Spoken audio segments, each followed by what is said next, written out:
Here we are. Where are we at? What is this place? Yeah, I know. Yeah, a new place. As we said, we're going to continue to move this thing around. So this is DCI After Hours, episode number 2. And we are actually at Nick's Bar and Grill here. It's in the Colony. So come and check this place out. As you can see, we got pool tables behind us, dartboards. I may have to whip your ass in the pool just in a little bit. I'm just saying, you get the liquid courage, and I swear the game gets better. If there's anything you cannot do is whoop my ass at anything. Oh, come on. You get a little alcohol in you, everything gets better, right? No. So, all right, what are you sipping on today? What do you got? This little Maker's Mark. Okay, Maker's Mark and a cigar, as always. So, this is my second drink that I've had since I got on the 75 hard. So it's been a little bit. So in honor of the weather getting a little bit warmer here in Texas. I thought you went into phase 1. No, I skipped for a minute. So I'm going to. I'm waiting for my kids to get out of school. So then I have more time on my hands. So Bud Light with some lime in it. So it just kind of keeps it a little chill for the summertime. What kind of beer is that? Just Bud Light. Oh, Bud simple. Light. Yeah, okay. Just cheap, simple. So you like that Bud Light lime, man? When it's hot out in the summertime, I love it. It's got that nice, crisp taste to it. So, yeah. I don't know. I'm a Bud Light guy. So, anyway. All right. So, what I want to talk about today, and this is I think this fits into the sports card world, and it fits into all the other world that we have going on, which is I want to talk about athletes in business. That's where I want to start at, right? So, as we talk about these athletes, there's so much business shit going on. They're involved in other stuff, and they're on the court play if it's basketball or whatever, and then they're doing these side businesses. So I want to I've got a list of some stuff, but I just want to touch on that concept of multitasking in business and doing a lot of things at once. So cool. Sounds good. Let's rock and roll. All right, so I'm gonna throw the first one at you. My man Shaquille O'Neal. I love me some Shaq. I love Shaq. God. So have you seen him recently?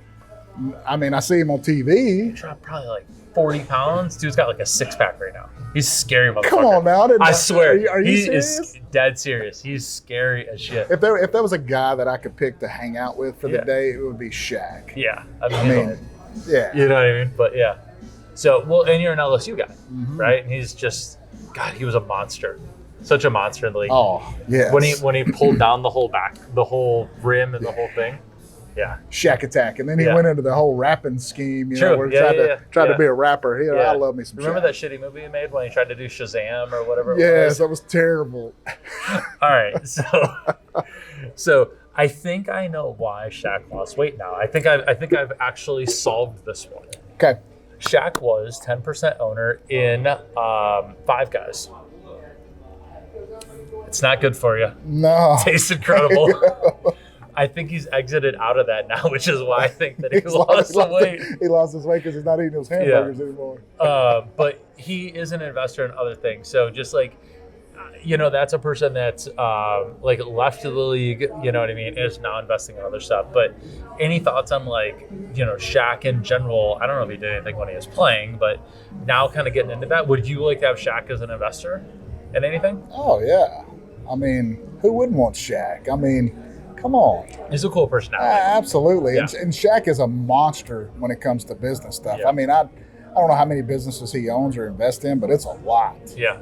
So, absolutely. Shaq's the man. Yeah. He's definitely a cool one. So, he's done a bunch of different stuff, but the next one, so I'm going to say in the basketball world, so Magic Johnson, right, has actually done a bunch of different things. Apparently, and I don't know everything that he's involved in, but this I thought was interesting when I pulled it up. He used to own over 100 Starbucks. Magic Johnson did? Yeah. I don't know where. I don't know the location. Learn something new every day. I know. So he owned 100 Starbucks franchises at one point. So, but apparently his conglomerate business over $1 billion, which is pretty good. So, this one I thought's funny because this brings me back to 20 years ago.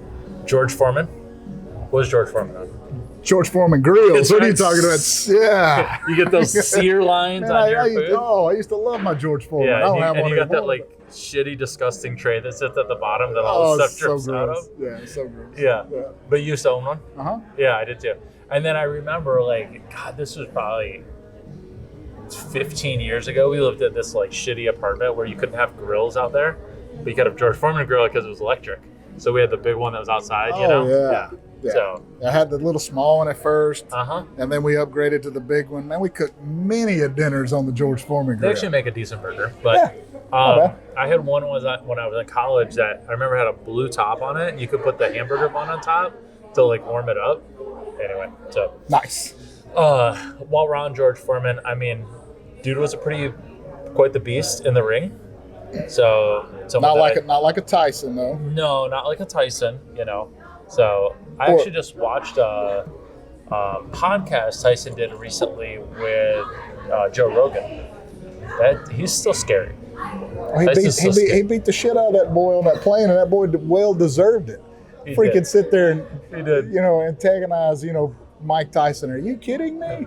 The guy even took enough time to sit and take a picture with him and talk to him. I know. But he got so drunk on a plane and kept poking at him and eventually you keep poking the bear, you're going to get fucking eaten. Well, it was his buddy, right? Like, in truth, his buddy that was filming him was egging that shit on. There's no question. But I don't... Okay, here's a question. You been in a fight before? Yeah, a couple. Okay, all right. How much money do you need to get paid to get hit by Mike Tyson? How much money do I need to get paid? I know the play in that. Yeah. Yeah. No. Hell no.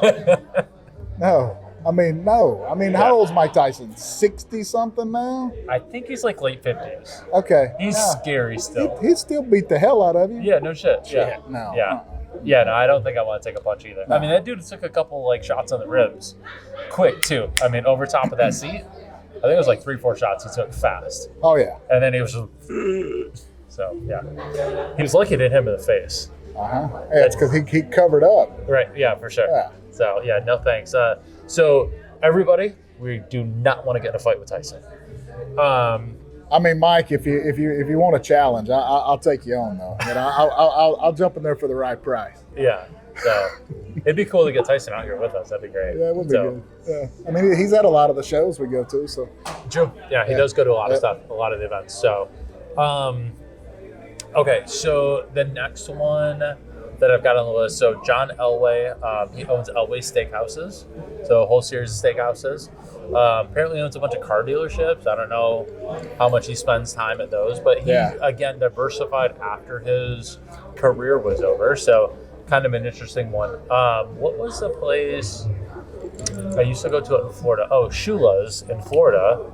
Had a connection with Don Shula and the Dolphins and stuff like that. But any other food restaurants you can think of right now in that space? I'm trying to think. Shula's, Elway's. Doesn't Ditka own something? Ditka does. Manning owns something. Manning's got Manning's Peyton restaurant. Or younger brother? Manning's restaurant in New Orleans. I think okay, that's it. Nice. Have you been there? We have been there. Nice. Yes. Is it good? It was good. It was all right. Yeah. Okay. All right. Cool. We're gonna go now into a couple things, and I think that I have this one right. I'm pretty sure. Jordan and The Rock both have a tequila brand. They do. Which is kind of interesting. Have you had either one? Because you're a tequila guy. I have not had either one of those tequilas. Really? Okay, so Jordan, if you listen, I doubt you do, but maybe we have a better chance with The Rock. We need to try. So yeah, I'm gonna have to get. But you haven't tried either one. I haven't. Okay. And I see them pop up all the time. Yeah. I'm a 1942 guy. Sure. Once I find something that I like, cigars. This is a T52, good cigar. Once I find what I like, I just kind of stick in that groove. And gotcha. I have seen their tequilas. Okay. I just need to order me one. Yeah. A bottle of each, try them. Yeah. Yeah. So I like an extra anejo when it comes to tequila. Okay, I was just gonna ask. Yep. Yeah. What's your thing? 1942. 1942 is an extra anejo, which is it's got more of a whiskey barrel taste to it, which it's got that smoky flavor, and that's just what I like. Gotcha. Gotcha. It goes well with your cigar? It goes well with my cigar.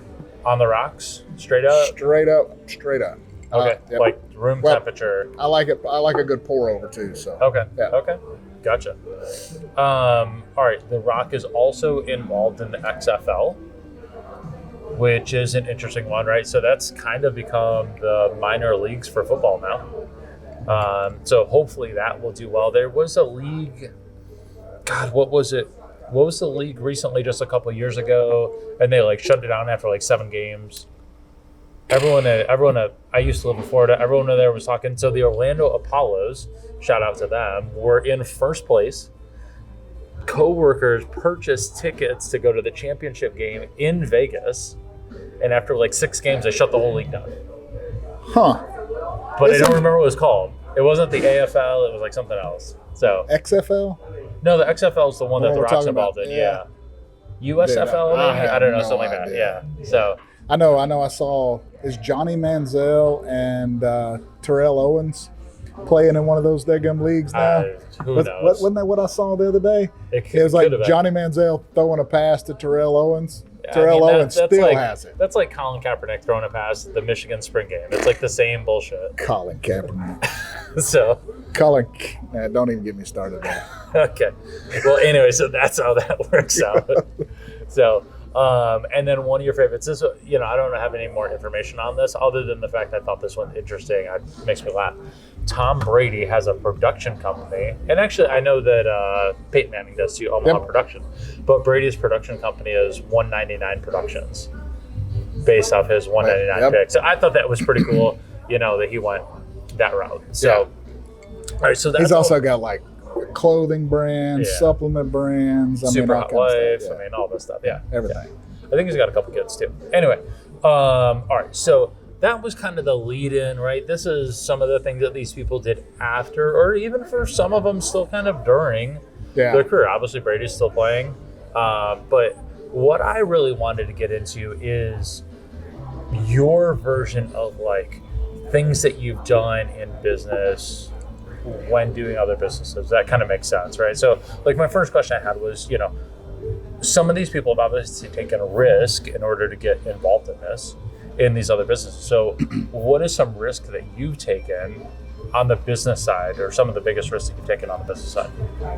I mean, everything with business is a risk. There's no surefire guarantee to anything. Yeah. I mean, just look at DCI, for instance. We started DCI. We started off RCR, which was very successful. We had a great thing going there. Now we've decided to jump in and start doing slabs. We've created a beautiful slab. People love that slab, but there's still no guarantee of me getting my 7 figures worth of investment back. Sure. Now, we hope that's the case. We hope the market loves our slabs as much as people say they do. Yeah. So, there's a risk with everything. And I juggle multiple businesses on a daily basis. And that comes with time management. But risk in general, there's all kind of risk. That's a very vague question. What kind of risk do you take on a business? Because all business is a risk. Yeah. Everything. Well, no, what would you say is the biggest risk that you've taken? Like, is DCI the biggest risk because of the financial outlay that it's taken to get the slab portion of our business going? Or have you actually taken a bigger risk in a different business? For monetary value purposes, financially. Yes, the DCI is going to be the most money that I've put out on a particular business to get, a return back. Sure. 100%. And that's just because there's so many moving parts to it. It's not like me going down and opening up a real estate business, to where I can build that brand and run with it, or opening up an insurance company and build the brand and run with it without having to, other than spending a little bit of money on marketing and things along those lines. Yeah. Or even having an HVAC or insulation company like I have, those sort of things. Yes, the marketing dollars go out, but the money starts coming back in pretty fast. Yeah. And you just don't have that with DCI and the whole grading world and card world. It's put a lot of money out, and then you got to wait for that to come back to you. So, there's a lot of risk with DCI. So what's the process like for that, for you, like making those decisions? Because you already said, hey, it's a 7-figure investment, right? What's the process in your brain? Is it just pure like, fuck it, we're going forward? Or is it like, oh man, I don't know, I better really think twice about this? I evaluate everything as an asset and a liability. I evaluate the people who work for us as an asset and liability. I do everything as an asset and liability. Yeah. So I like to look at look at whatever it is that we're about to spend money on, and then make a determination as to, is that valuable at this present moment? And then what that looks like for the future, Sure. in 6 months or 12 months, or what kind of return am I going to get on that for putting the money up at that point? And then I just try to make my decision based on that. We've had the conversations too, talking about business, talking about just our 20 cents extra on the boxes. Sure. Yeah. And 20 cents is nothing when you look at it, but when you look at it over the grand scheme of things of 100,000, 200, 500,000 pieces, right. 20 cents adds up. Sure. So I just basically break everything down and analyze it that way before I make those decisions. Gotcha. Yeah, that makes sense. So risk is something that's absolutely necessary when it comes to business. Like you can't get around it. Yes, and the people who aren't willing to take a risk are the people who will never own a business. Gotcha. It is, everything about it is risk. There's no guarantee, but it's all about hard work and dedication too. So are you willing? Calculated risk. Yes. Okay. You've got to be willing to put in the work. You got to be willing to do what other people aren't willing to do in order to be successful. Gotcha. And so that's kind of what I focus on a daily basis is, I don't sleep 8 hours a day. And that's a third of my life. I don't. So why am I going to sleep a third of my life away in order to, when I've got businesses to grow? So my calculated hours, I sleep about 6 hours on max a night, and that's because I am working. I mean, my feet hit the floor, and it's on the computer. It's answering emails. It's checking things. It's making decisions. It's everything like we talked about. Calculations of is this risk worth taking, and so on. So, and I've made some shitty ones, man. I tell you, I've made some shitty choices. It ain't all been. I've analyzed it right and it's been perfect. I've made some choices before that've been like, fuck. Yeah. Well, that went $100,000. Right. So. But you had to learn from those choices, right? Like, yes, you've got to learn. Hopefully you gained a lesson that made you $1 million later, 100%. Yeah, yes. Exactly. So you've got to be able to take those risks. You got to be willing to fall on your face. Yep. And then you got to be willing to get up and keep going. Yeah. And that's what it's about. You're going to fall again, and you're going to have to get up, and you're going to fall again. Right. And so as I've grown through the years, those risk dollar amounts have gotten larger compared to when I was younger because there's more money to play with. Yep, that makes sense. So it kind of reminds me of it's like parenting, right? And I think that a lot of parents, you and I are both parents, so obviously we can have this conversation, but when you're a parent and you try to keep your kid's trying to learn to walk and they fall, they just get back up and try to do it again, right? Yeah. And if you're a parent that tries to be careful with them so they don't fall, they never learn jack shit. Right? Uh-huh. And then you end up with, what we have today in a lot of our youth, which is they just don't reject shit, right? Because they got kind of kept away from skinning their knees up a little bit and that kind of stuff. So, I was just talking to my wife the other day. Some of the things that I really credit to being successful is I've had nothing. I've been at the bottom. I know what that feels like. Yeah. I'm not afraid to go back there. I don't want to go back there, but the difference between me and most people is most people have never been rock bottom. They don't know what that feels like. They wouldn't know how to operate if they were at rock bottom. Well, I do. It's kind of like, get into a fight, like we talked about earlier. Have I ever been in a fight? Yeah. Well, the person willing to die in that fight is the person that's going to win that fight. And so it's the same thing in business. I'm willing to die to make things successful. Yeah. And so I just approach everything that way. Yeah, that makes sense. Yeah. And I think that something to know, I think that rock bottom is relative, right? And the reason that I bring that up is because if you grew up in a household with $100,000, rock bottom might be $5,000, right? If you grew up in a household that was $100 million because you're extremely wealthy family, rock bottom might be $5 million. So I think that there's a relativity there. Because I don't think that a person who grew up in a household with $100 million could ever get down to $5,000. It's so far away. And those are the people that I'll kick their ass every time. But what I'm saying is the emotional piece of that, exactly. 5 million to the 100 millionaire is the same as 5,000 to 100,000, and it's 500 to the 1,000, or to the 10,000, I guess. So you see what I'm saying? I it's get all that. relative number. So I still say those types of people, I'll kick their ass every time when it comes to business. Every time. Could be, because they still don't know what it's like to not have anything. $5 million, even if it was $100 million that they're used to, $5 million, they can still adjust and live just fine.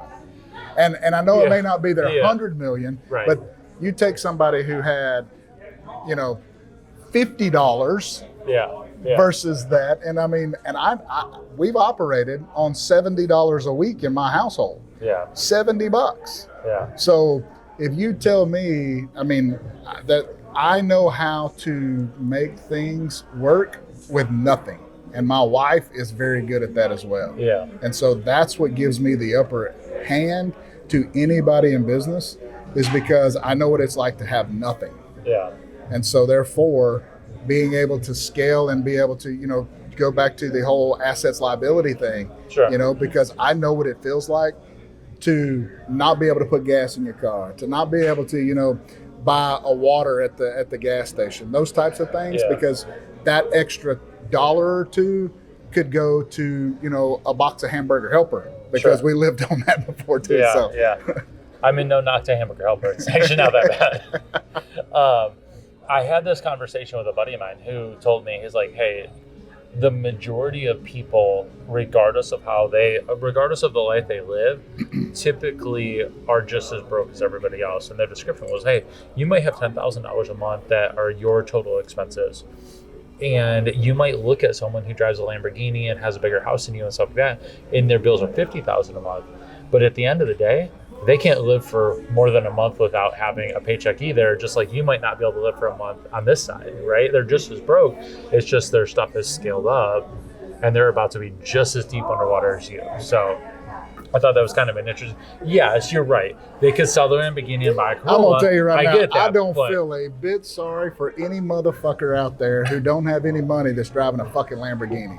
Fuck it you. Wasn't that they didn't have any money. It's that most people, regardless of what they make, still live paycheck to paycheck. That was his point, right? Is that they still live paycheck to paycheck. I got you. So anyway, all right. So do you feel that the risk that you take in business always has to be financial risk? Have you ever taken like emotional risk or family risk or relationship with your wife risk? Like, what about that? I mean, everything, all of the above. I mean, there's risk involved, not just money-wise. I mean, we sacrifice, like right now, we're traveling to 18 shows between 19 between now and nationals in 12 weeks.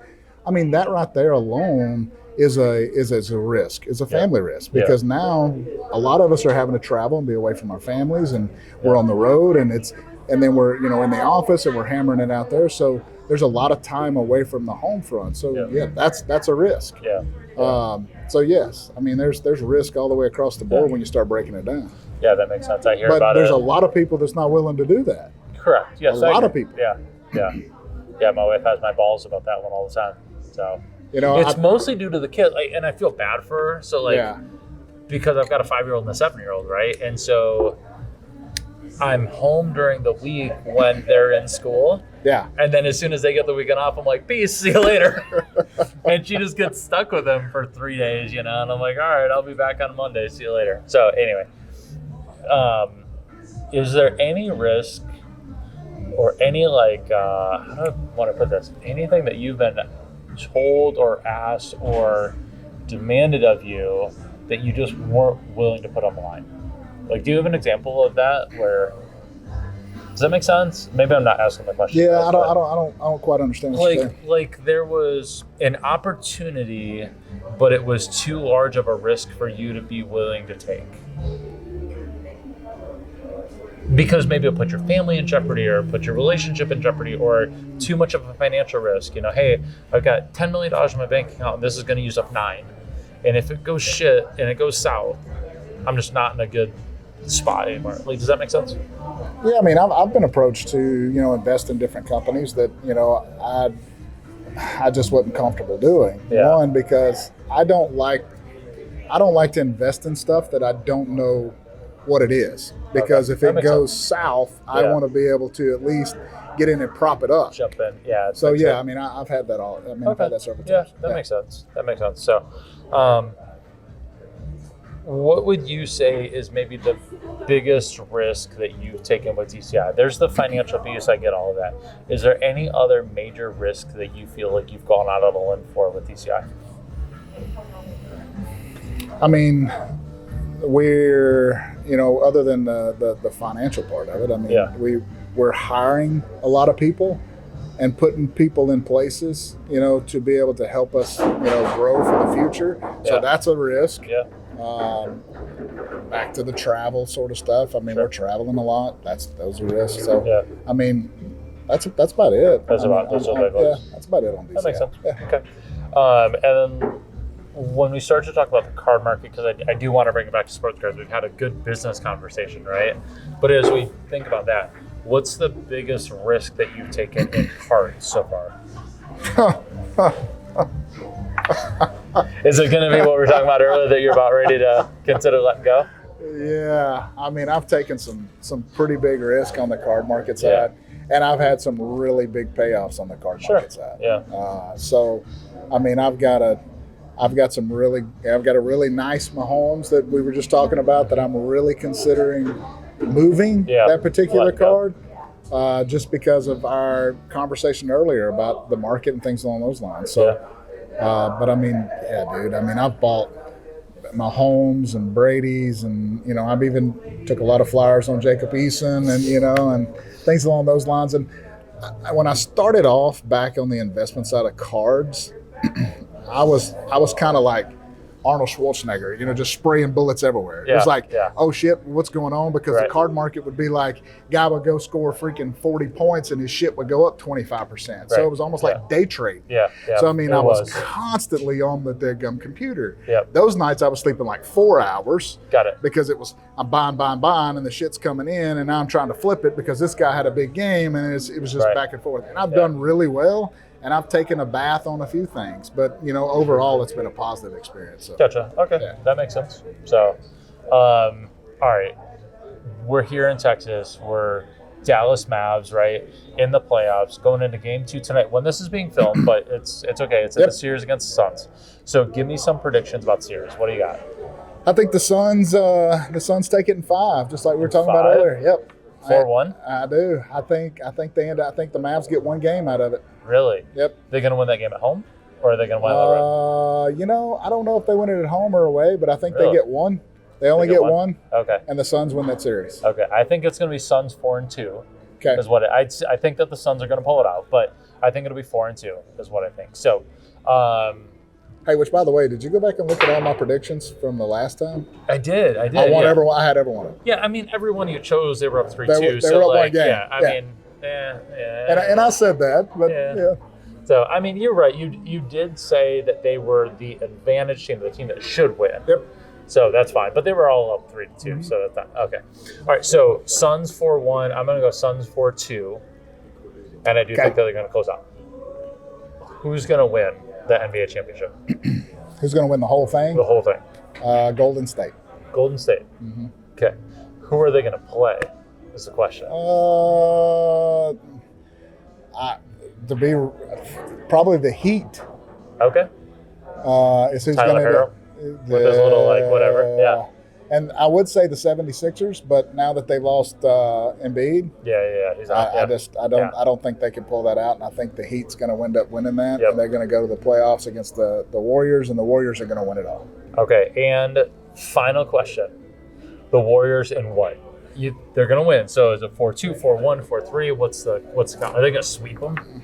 I don't think they sweep them because I don't think that the NBA is going to allow that. They want the ratings to stay up. Yeah, I agree. Yeah. Plus, I think that Jimmy Butler won't let that happen. I think the Suns win in 6. Not the Suns. The Warriors win in 6. Yep. Okay, 4-2. That's fair. Yep. Yeah, I think that Jimmy Butler will not allow the Heat to get swept. Yep. I think he will fucking ball out like he did, and and I like Jimmy Butler's story. He was homeless. I heard that. Actually, this was interesting. Back during the bubble when they did that at Disney, he did some work, man. The kid was a monster. I know. So, I do like Jimmy Butler. Yeah. So I was a Tyler Hero fan as well. I think that kid's got a lot of swagger. It's insane to me that he is a bench player averaging like 23 points a game now. Yeah, he's killing it. He should not be on the bench anymore. I don't even understand who's playing above him. I didn't look. But how do you have a 20-plus point per game player that's your bench player? It doesn't make any sense. Well, the Mavs had Jalen Brunson on the bench for most of the season. Now that he's finally gotten hot, they figured out a way to kind of work him and Luke. Well, yeah, but like now he's a starter. You know what I mean? Like, like Tyler's still number 6. Yeah. And yet he's averaged 20-some a game this whole season. It's insane. So anyway. He's a damn good white boy. He is a damn good white boy. I think from the north, too. I think it's like Minnesota or some shit like that, too. Yeah. So went down to Miami, had a good time. All right. So any parting words, any final thoughts? No, I ain't got anything. No? I'm enjoying my whiskey, my cigar. Perfect. I enjoyed my beer. Quit running the fucking market up, people. Yeah, we talked about that. With your bullshit. Yeah, no more of that bullshit. Yeah. Cool. Nope. So that way you can sell your card. So run it up when you sell yours. Yeah. And then fuck it after that. Absolutely. Be sure you bid mine up to a couple $100,000. I appreciate it. There you go. Yeah. Nice. Cool. All right. That is it. That is DCI After Hours. Brad, appreciate it as always. Enjoy your drink. Enjoy your cigar. Follow us on our Patreon. It is patreon.com/DCI Grading, I think. Sticks and Stones package. Extremely important, people. Because Brad needs his cigars. He needs his drinks. I need another Bud Light. And we are out.